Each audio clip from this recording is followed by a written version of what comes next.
नमस्कार, जय हिंद दोस्तों। आप देख रहे हैं MBO और अभी हम लुसेंट ऑब्जेक्टिव सामान्य ज्ञान पढ़ रहे हैं, जिसमें हमारा चल रहा है केमिस्ट्री यानी रसायन शास्त्र। इससे पहले हम जो भौतिक साइंस है यानी जो फिजिक्स है वो कंप्लीट कर लिए हुए हैं। इसका मास्टर वीडियो भी अपलोड हो चुका है। केमिस्ट्री में 5 लेसन तक कंप्लीट हो चुका था। अभी हम 6 नंबर एक्सरसाइज जो ऑक्सीकरण और अवकरण है, जो भी ऑब्जेक्टिव क्वेश्चन है, वो कवर कर लेते हैं। पहला क्वेश्चन है इसमें, ऑक्सीकरण वैसी अभिक्रिया है जिसमें इलेक्ट्रॉन का त्याग भी होता है, ऑक्सीजन का संयोग होता है और विद्युत घनात्मक समूह के अनुपात में वृद्धि होता है। यहाँ पे तीनों कथन सही था, यानी ऑक्सीकरण वैसी अभिक्रिया है जिसमें इलेक्ट्रॉन का त्याग होता है, ऑक्सीजन का संयोज होता है और विद्युत घनात्मक समूह के अनुपात में भी वृद्धि होता है। सेकंड क्वेश्चन है, अवकरण वैसी अभिक्रिया है जिसमें ऑक्सीकरण तो पढ़ लिए, नेक्स्ट है अवकरण। अवकरण में क्या होता है? इलेक्ट्रॉन ग्रहण करता है। ऊपर क्या था? इलेक्ट्रॉन का त्याग करता है, जबकि अवकरण में क्या होता है? इलेक्ट्रॉन ग्रहण करता है। आंसर यहाँ पे डी हो जाएगा। इलेक्ट्रॉन त्यागने की प्रवृत्ति क्या कहलाती है? इलेक्ट्रॉन को त्यागेगा उसे हम क्या कहते हैं? ऑक्सीकरण। ऑक्सीकरण में ही क्या पढ़े थे? इलेक्ट्रॉन का त्याग करेगा। अगर इलेक्ट्रॉन, क्वेश्चन नंबर 4 देखिए, इलेक्ट्रॉन ग्रहण करने की प्रवृत्ति, ये क्या हो जाता है? अवकरण। जब ही इलेक्ट्रॉन वो ग्रहण कर लिया, डेट मीन्स वो क्या हो गया? अवकरण हो गया। आगे प्रश्न है, विद्युत घनात्मक तत्वों से संयोग करने की क्रिया को क्या कहा जाता है? अगर विद्युत घनात्मक तत्व से संयोग करेगा तो जाहिर सी बात है उसमें इलेक्ट्रॉन ग्रहण करेगा, तो वो हो जाएगा अवकरण। अवकरण। विद्युत ऋणात्मक तत्वों से अगर संयोग करेगा, विद्युत ऋणात्मक तत्वों से अगर संयोग करेगा तो ऑक्सीकरण। अगर घनात्मक से किया तो हो गया अवकरण, ऋणात्मक से करेगा तो ऑक्सीकरण। ऑक्सीकरण अभिक्रिया में विद्युत ऋणात्मक तत्व अथवा समूह के अनुपात में क्या होता है?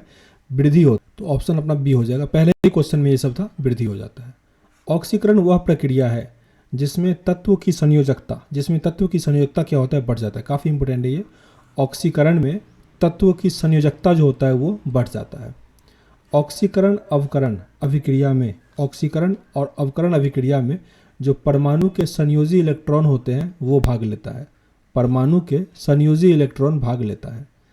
किसी भी अभिक्रिया में ऑक्सीकरण अवकरण, किसी भी अभिक्रिया में ऑक्सीकरण और अवकरण जो होता है वो एक साथ होता है। निम्नलिखित में से कौन ऑक्सीकरण और अवकरण दोनों है? यहाँ पे ऑक्सीकरण और अवकरण H2O2 है। H2O2 में ऑक्सीकरण और अवकारक दोनों है। निम्नलिखित में से कौन सा पदार्थ ऑक्सीकारक और अवकारक दोनों की तरह प्रयुक्त किया जाता है? तो ऊपर तो एक था ही H2O2 और यहाँ पे ऑप्शन में क्या हो जाएगा? Sodium nitrate.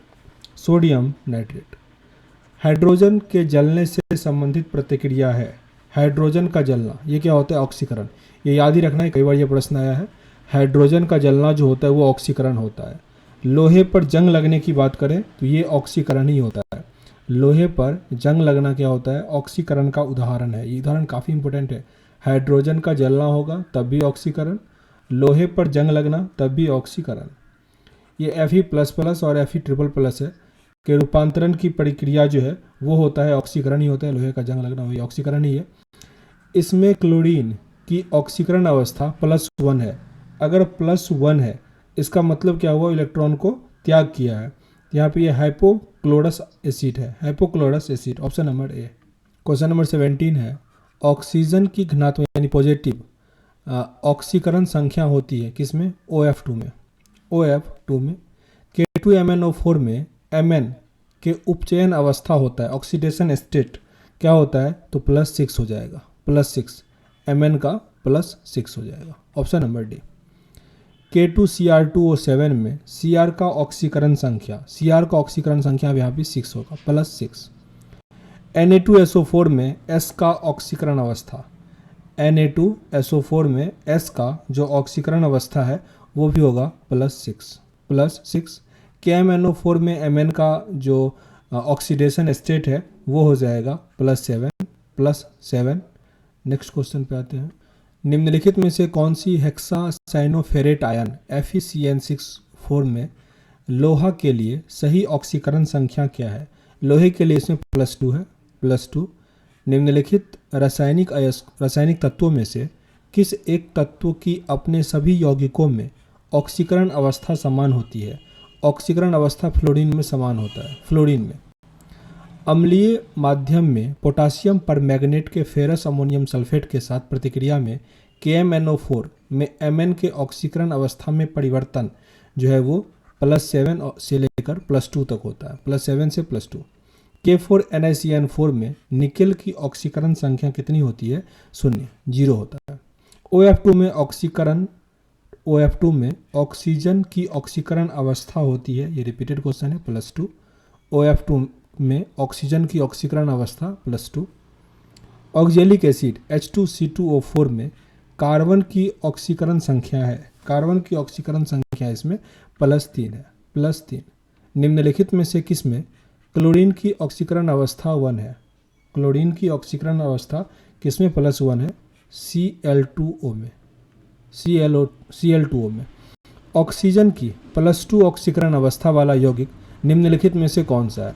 ऑक्सीजन की +2 ऑक्सीकरण अवस्था वाला, तो ये ऊपर भी ये क्वेश्चन था, आंसर क्या हो जाएगा? F2O। उसमें ये था कि F2O में कितना, तो +2 ऑक्सीजन।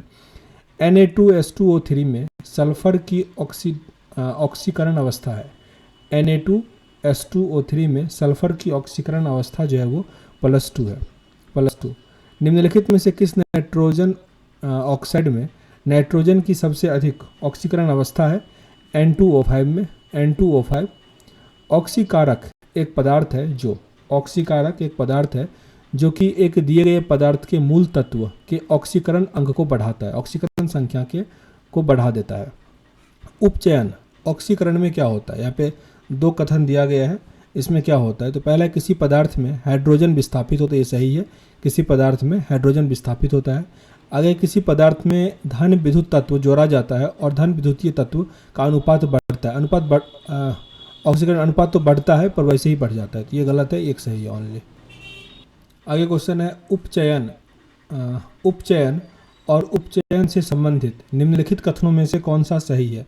उपचयन के बारे में कौन सा कथन सही है? तो यहाँ पे 2 कथन सही है कि उपचयन में इलेक्ट्रॉनों का ह्रास होता है, जबकि अपचयन में इलेक्ट्रॉनों का लाभ होता है। इलेक्ट्रॉन उपचयन वाले में ह्रास होगा, कम होगा, जबकि अपचयन वाले में इलेक्ट्रॉन का लाभ होता है। और आगे है उपचयन उपचयनांक को बढ़ाता है, जबकि अपचयन जो है वो अपचयनांक को घटाता है। यहाँ पे 1 और ये 4 जो था वो सही था, मतलब ऑप्शन नंबर डी सही था। निम्नलिखित में से सबसे प्रबल ऑक्सीकारक एजेंट कौन सा है? बाहर काफ़ी इंपॉर्टेंट प्रश्न है ये। निम्नलिखित में से सबसे प्रबल ऑक्सीकारक एजेंट कौन सा है? तो ये हो जाएगा फ्लोरीन। अभिक्रिया ZnO+C, ये Zn+CO हो गया, इसमें C किस रूप में कार्य करता है? तो ये एक अपचयक के रूप में कार्य करता है, अपचयक। तो लेसन कंप्लीट हो गया। आगे हमारा एक्सरसाइज है अम्ल भस्म और लवण, उसको अगले वीडियो में कवर करेंगे। मिलते हैं नेक्स्ट वीडियो में, तब तक के लिए जय हिंद।